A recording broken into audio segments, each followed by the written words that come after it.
നമ്മൾ വീട്ടിൽ വെറുതെ ഇരുന്നപ്പോഴാണ് നമ്മൾ അദ്വൈ തന്നെ വിളിച്ചത്. എന്താണ് കാര്യം പറഞ്ഞതാ. നമുക്കെന്തായാലും നമ്മളെ നിഞ്ച ZX10R എടുത്തിട്ട് നേരെ അവൻ പറഞ്ഞ ലൊക്കേഷനിലോട്ട് പോകാം ഗേസ്. നിങ്ങൾ നമ്മളെന്തായാലും നമ്മളെ വണ്ടിയൊക്കെ എടുത്തിട്ട് നേരെ അവൻ പറഞ്ഞ ലൊക്കേഷനിലോട്ട് പോവുകയാണ് ഗേസ്. എന്തായാലും നമുക്ക് എന്തായാലും അവിടെ ചെന്നിട്ട് ബാക്കി കാര്യങ്ങളെല്ലാം കാണാം ഗേസ്. വണ്ടി അങ്ങോട്ട് കയറി പോകുന്നത്. ഓക്കെ ഗേസ്, നിങ്ങൾ നമ്മളെന്തായാലും വരുന്ന വഴിക്ക് അവനെ കണ്ടിട്ടുണ്ട്. നമ്മളെ എയർപോർട്ടിൻ്റെ അവിടെ നിന്നു. എടാ വന്ന് വണ്ടി കയറി. നീ വണ്ടി എടുത്തോ, ഞാൻ എന്തായാലും വണ്ടി കയറാം. ഓക്കെ എന്നാ. എടാ ഞാൻ വണ്ടി കയറുന്നതിന് മുമ്പ് ഒരു കാര്യം ചെയ്തിട്ടുണ്ട്. നിന്റെ യൂട്യൂബ് ചാനൽ ഇപ്പൊ എങ്ങനെ പോകും? എന്താ പറയാ, വീഡിയോ കാണുന്ന ആരും ലൈക്കും സബ്സ്ക്രൈബ് ഒന്നും ചെയ്തു. സബ് ചെയ്യുക, ലൈക്ക് അടിച്ച് സപ്പോർട്ട് ചെയ്യുക.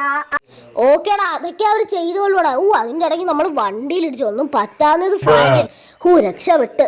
നിജങ്ങൾ നമ്മൾ എന്തായാലും അവൻ പറഞ്ഞ ലൊക്കേഷനിലൊക്കെ വന്നിട്ടുണ്ട് ഗൈസ്. ഇപ്പോൾ ലംബോർഗിനി കാറാണ് നമുക്ക് തന്നേക്കുന്നത്. താങ്ക് യുടാ, നന്ദി ഉണ്ടാ.